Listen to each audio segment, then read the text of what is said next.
안녕하세요. 제 이름은 리나 하산이고, 저는 오만의 남부 사막 도시인 알자하라에서 나고 자란 환경과학자입니다. 이 사연을 어디서부터 어떻게 시작해야 할지 잘 모르겠어요. 사실, 저는 태어나서 지금까지 단 한 번도 물을 당연하게 여긴 적이 없습니다. 어릴 때, 엄마는 항상 제게 이렇게 말씀하셨습니다. 리나야, 물은 하늘에서 주는 선물이야.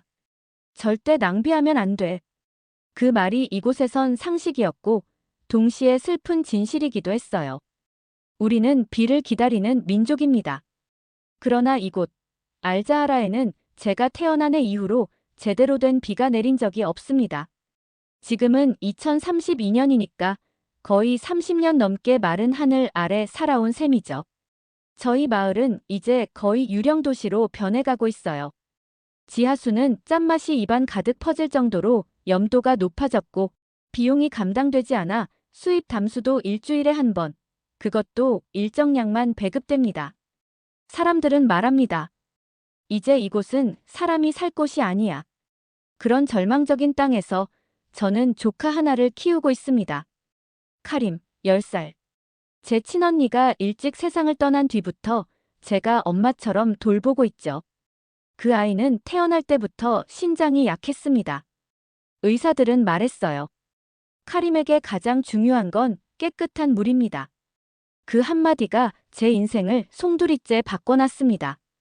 카림은 하루도 물 없이 지낼 수 없습니다. 깨끗한 물을 일정량 마셔야 하고 세균이 없도록 매일 소독된 환경에서 생활해야 하죠. 하지만 사막 한가운데에서 그런 조건을 지키는 건 거의 불가능에 가깝습니다. 매일 아침, 저는 두 손으로 아이의 입술을 만져봅니다. 말라도 너무 말라서 갈라진 틈 사이로 피가 날 때도 있어요. 그럴 때마다 제 자신이 얼마나 무력한지, 과학을 공부한 게 뭐가 의미가 있었는지 자책하게 됩니다. 대학에서 환경공학을 전공했고, 영국과 프랑스에서 석사를 땄습니다. 그리고 다시 고향으로 돌아왔죠. 내 고장을 내 손으로 구하겠다는 일념 하나로요. 하지만 현실은 너무 가혹했습니다. 정부에 수십 차례 제안서를 제출했어요. 이 지역은 아직 희망이 있습니다. 지열을 이용한 소규모 담수화 설비가 가능합니다. 태양광 마이너스 저장소 마이너스 필터링을 조합하면 하루 1만 리터 정수가 가능합니다. 하지만 그때마다 돌아오는 건 묵묵부답 혹은 단 한마디 뿐이었습니다. 지금은 예산이 없다. 외국 기업도 포기했는데 우리가 뭘 할 수 있겠나. 리나 박사, 이제 그만 포기합시다. 포기 그 단어가 가장 가슴 아팠습니다. 저는 포기하지 않았는데 나라가 먼저 등을 돌렸습니다. 그리고 결정적인 사건이 벌어졌어요. 어느 날 밤, 카림이 갑자기 고열과 복통을 호소하며 쓰러졌어요. 물 부족으로 인해 몸속 노폐물이 제대로 배출되지 못해 생긴 급성 증상이었습니다. 저는 마을 병원으로 달려갔지만 병원에서는 이렇게 말했어요. 우린 더 이상 이 아이에게 해줄 수 있는 게 없습니다. 물을 구하시든 도시로 보내시든 결정은 이모님이 하셔야 합니다. 그 순간 제 심장이 철렁 내려앉았습니다. 내가 아무것도 못해서 이 아이가 죽을 수도 있겠구나. 바로 그날 밤이었습니다. 왕실에서 발표가 났어요. 오만 환경부와 왕실이 공동으로 추진하는 사막 생존 프로젝트가 국제 입찰로 전환되었다는 뉴스였습니다. 내용은 간단했습니다. 72시간 내 가동 가능한 초고속 담수화 시스템. 설치 마이너스 운영 마이너스 가동. 모든 걸 3일 안에 완료할 수 있어야 한다. 성공할 경우 전국 확대 및 기술 제휴를 고려함. 전 세계 수십 개국의 조건이 발송됐지만 돌아온 건 대부분 거절이었습니다. 사막. 3일. 아무도 그렇게 짧은 시간에 물을 만들 수는 없다고 말했죠. 실제로 그 프로젝트는 포기한 기술이라 불릴 정도였습니다. 그때 제 메일함으로 한 통의 메시지가 도착했습니다. 보낸 사람 K-워터 한국수자원공사. 제목. 사막을 살리는 48시간 한국 기술의 응답입니다. 48시간. 조건보다 24시간이나 빠르다고요? 처음엔 믿기지 않았습니다. 전 그 메일을 열어보면서도 반신반의했어요. 메일에는 간단한 설명이 적혀 있었습니다. 기존 사막 프로젝트 실패 원인 분석, 모듈형 담수화 장비 설계도, AI 기반 자동화 시스템 소개, 그리고 무엇보다 인상 깊었던 문장 하나. 우리는 수십 년간 세계 최악의 조건에서 물을 찾아냈습니다. 알자하라도 예외는 아닙니다. 그 문장을 보고 저는 눈물이 핑 돌았습니다. 누군가 이 사막을 포기하지 않았다는 사실이 그 자체로 이미 구원이었습니다. 그날 밤 저는 다시 병원으로 돌아가서 카림의 손을 꼭 잡고 말했어요. 조금만 더 버티자. 곧 물이 올 거야. 그리고 한국팀의 프로젝트 수락 서류에 제 이름을 또박또박 적었습니다. 저는 그때까지도 몰랐습니다. 이 선택이 제 인생은 물론이고 수천 명의 생명을 구하게 될 줄은요. K-워터의 수락 메일이 도착한 지 정확히 36시간 후 저는 알자하라 외곽 작전용 임시비행장에 서 있었습니다. 한국에서 오는 기술진을 맞이하기 위해서였죠. 그런데 비행기에서 내린 사람들을 보고 저는 다시 한번 놀라지 않을 수 없었습니다. 대규모 장비와 군단 같은 구조가 올 줄 알았는데 겨우 6명.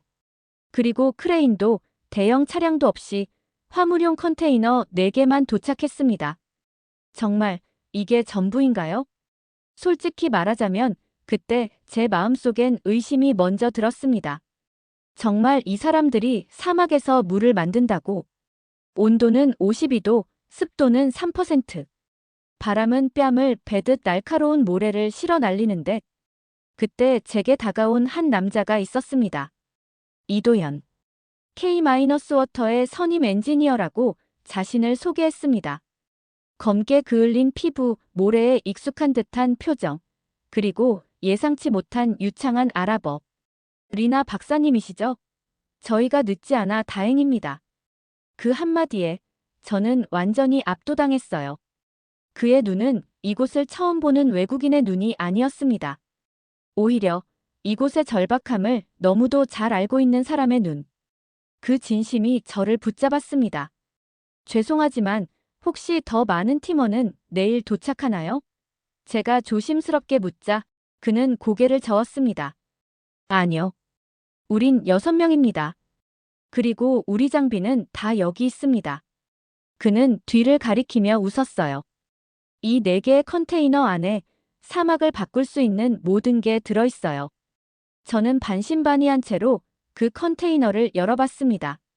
그 안에는 낯선 모듈형 장비들, 접이식 태양광 패널, 이동형 정수 시스템, 그리고 수많은 AI 센서와 컨트롤러들이 질서정연하게 정리되어 있었습니다. 정유리.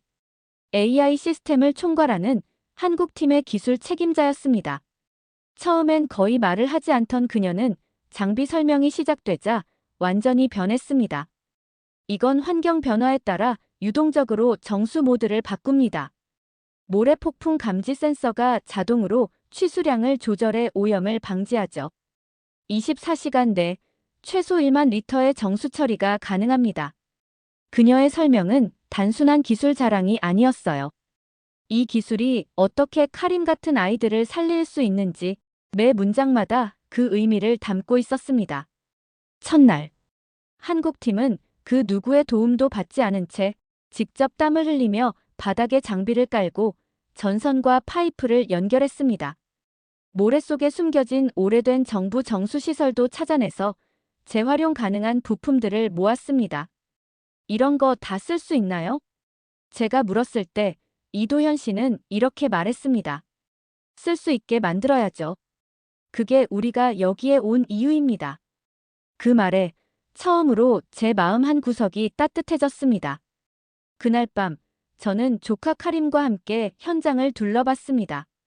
카림은 아직도 앙상한 팔로 제 손을 꼭 잡고 있었지만 그 눈에는 처음으로 희망이라는 불빛이 피어나고 있었습니다.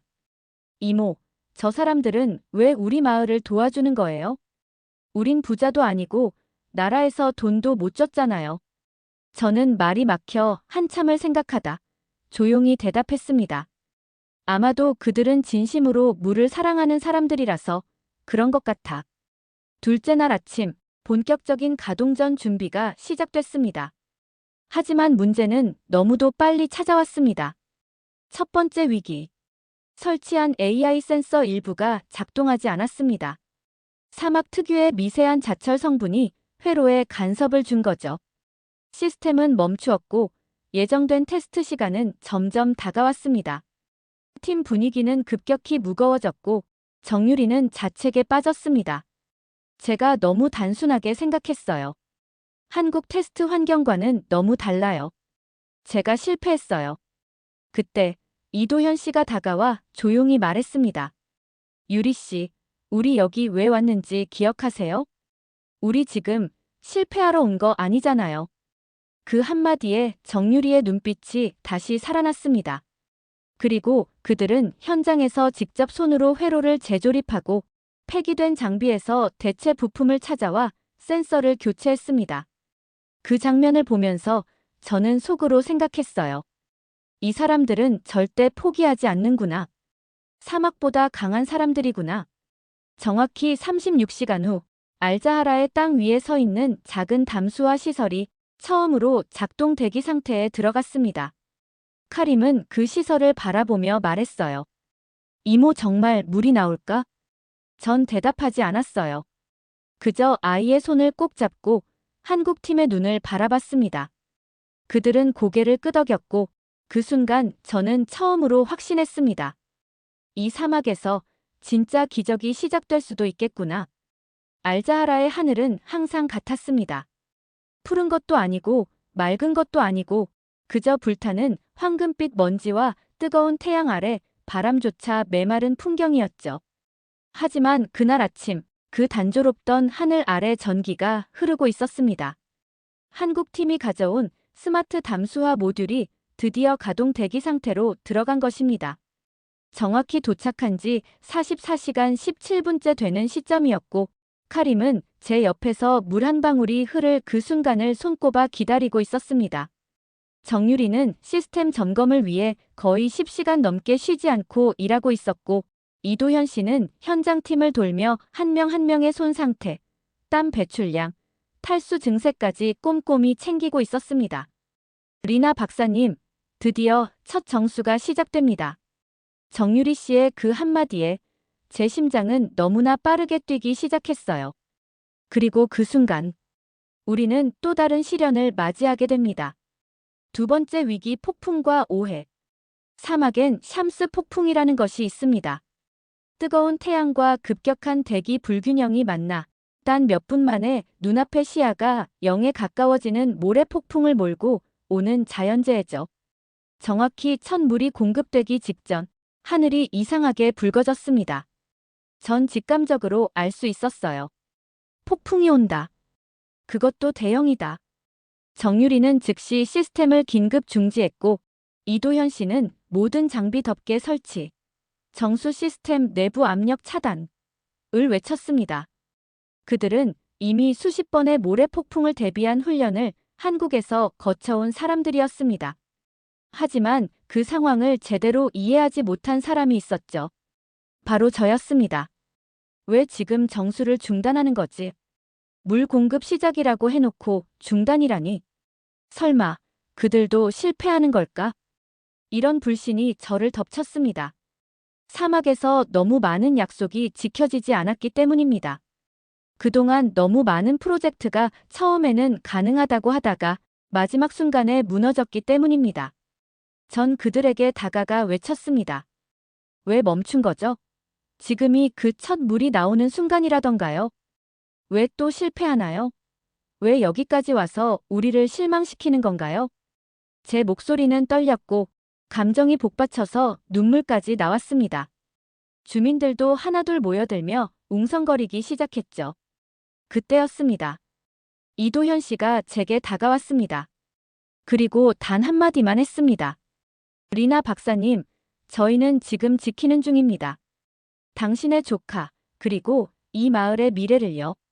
그 말에 전 무너졌습니다. 제 감정이 앞선 겁니다. 이 사람들이 실패한 것이 아니라 보호를 위해 시스템을 중지한 것이었습니다.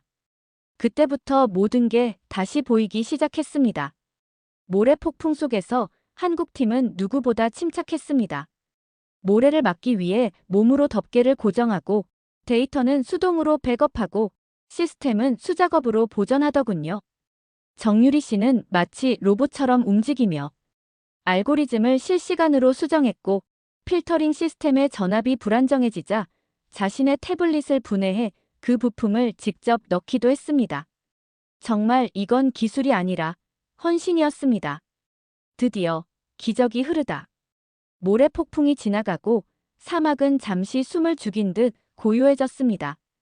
시계는 프로젝트 시작 후 47시간 55분을 가리키고 있었고 마을 주민 수백 명이 조용히 한 방향만을 바라보고 있었습니다. 저도 숨을 멈췄습니다.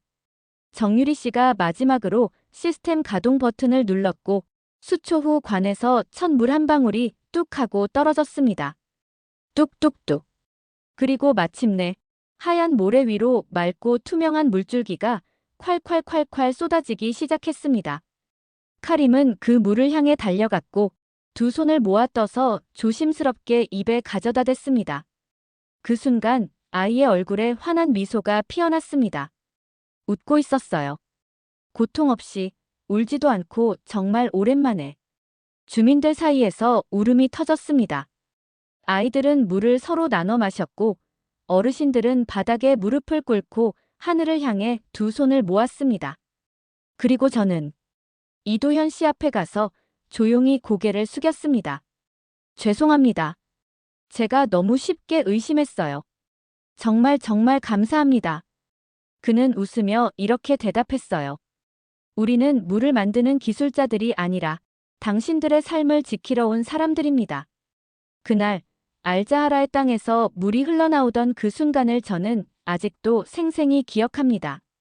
한 방울, 한 방울이 모여 작은 물줄기가 되었고 그 물줄기는 이 마을 사람들의 마음속에 거대한 강이 되어 흐르기 시작했죠. 아이들은 처음엔 조심스럽게 물을 손에 담아보았고 그 다음엔 서로의 얼굴에 튀기며 웃고 장난을 치기 시작했습니다. 어르신들은 그 물을 마시며 눈물을 흘렸습니다. 이 사막에서 태어나 단 한 번도 마시고 싶은 만큼 마셔본 적 없는 삶을 살았던 분들이었습니다. 그리고 저는 조카 카림의 얼굴을 바라보았습니다. 그 아이는 입술이 말라있지도 않았고 숨이 가쁘지도 않았어요. 물을 마시고 맑은 눈으로 제게 이렇게 말했습니다. 이모 나 이제 매일 이 물 마셔도 돼. 저는 아이를 꼭 안고 목이 메어 대답했습니다. 그래, 매일. 아프지 않게. 하고 싶은 거 다 하면서. 그로부터 며칠 뒤 오만 정부는 공식 발표를 했습니다. 알자하라 프로젝트를 전국적으로 확대하겠다. 그리고 대한민국 정부와 K-워터와의 협약 체결이 곧 이어졌습니다. 그들은 그것을 물기술 동맹이라 불렀습니다. 기적은 단지 한 마을에서 끝나지 않았습니다. 그것은 시작이었습니다. 다시 한국으로. 그 후 저는 한국으로 유학을 떠났습니다. 제가 직접 이 기술을 배우고 이해하고 우리 사막의 다음 세대에게 물려주기 위해서였죠. K-워터의 기술교육센터 그리고 정유리 박사님의 지도 아래 저는 1년간 집중적으로 배웠습니다. 거기서 만난 한국 사람들은 그저 똑똑한 기술자들이 아니었습니다.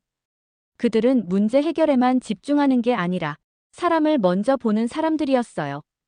기술을 어떻게 쓰느냐보다 누구를 위해 쓰느냐가 더 중요하다는 걸 그들은 알고 있었습니다. 처음 한국에 갔을 때 저는 언어도 익숙하지 않았고 음식도 문화도 모두 낯설었습니다. 하지만 이상하게도 외롭지 않았어요.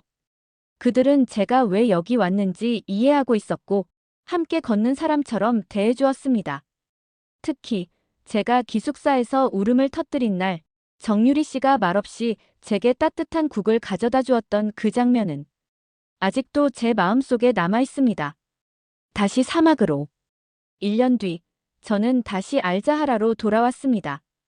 이번엔 연구 책임자라는 이름과 함께 이도현 선임은 본사로 복귀했지만 정기적으로 현장을 찾아 조언을 해주셨고, 정유리 박사님은 알고리즘 업그레이드를 화상으로 함께하며 꾸준히 기술 협력을 이어갔습니다. 이제 알자하라에는 강이 흐릅니다.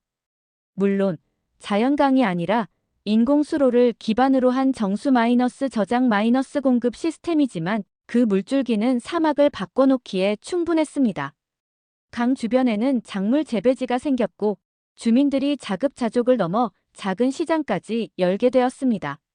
아이들은 학교에서 실험 수업을 하고 카림은 물리학자가 되겠다며 매일 책을 읽습니다. 그 사막 한가운데서 생명이 자라고 꿈이 피고 미래가 움직이고 있습니다. 국제 컨퍼런스에서 얼마 전 저는 두바이에서 열린 UN 기후대응 국제 컨퍼런스에 초청받았습니다.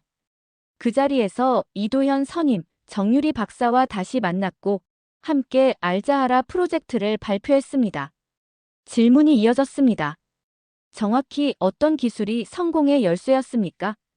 다른 나라에선 왜 이 기술이 작동하지 않았죠? 그때 저는 이렇게 말했습니다. 기술은 도구일 뿐입니다. 진짜 기적을 만든 건 진심입니다. 이도현 선임은 매 순간 우리 마을을 자신의 가족처럼 생각했고 정유리 박사는 단 한 번도 불가능하다는 말을 하지 않았습니다. 그 진심이 사람을 살렸습니다. 컨퍼런스가 끝난 뒤 한 소년이 제게 다가와 이렇게 말했습니다. 저희 나라도 물 부족으로 고통받고 있어요. 한국처럼 도와줄 수 있을까요? 저는 그 아이의 손을 꼭 잡고 대답했습니다. 우리가 받은 기적을 이제 우리가 나눌 차례입니다. 마지막으로 지금도 알자하라에선 수백 명의 주민들이 매일 깨끗한 물을 마시고 아이들은 더 이상 아파서 병원에 가지 않아도 됩니다. 그리고 저는 매일 아침 태양이 뜨는 걸 보며 기도합니다. 이 기적이, 이 물줄기가 더 많은 사람들에게 닿을 수 있기를. 만약 이 사연을 보시는 분들 중 어딘가에서 불가능이라는 말에 가슴 아파하고 있다면 제 이야기를 기억해 주세요. 그 불가능의 땅에 한국이라는 이름이, 진심이라는 마음이 기적을 만들어냈습니다. 감사합니다. 리나 하산 드림. 여러분은 어떻게 생각하시나요? 사막 한가운데에서 시작된 이 기적, 여러분의 마음에도 작은 파장을 일으켰다면 댓글로 여러분의 생각과 감상을 들려주세요. 누군가에겐 여러분의 한마디가 또 다른 희망이 될 수 있습니다. 이처럼 감동적인 한국 기술과 사람들의 이야기, 앞으로도 계속 전해드릴게요. 구독과 좋아요, 그리고 알림 설정은 우리와 함께 더 많은 기적을 만드는 첫걸음입니다. 여러분의 따뜻한 클릭 하나가 세상을 바꾸는 힘이 됩니다.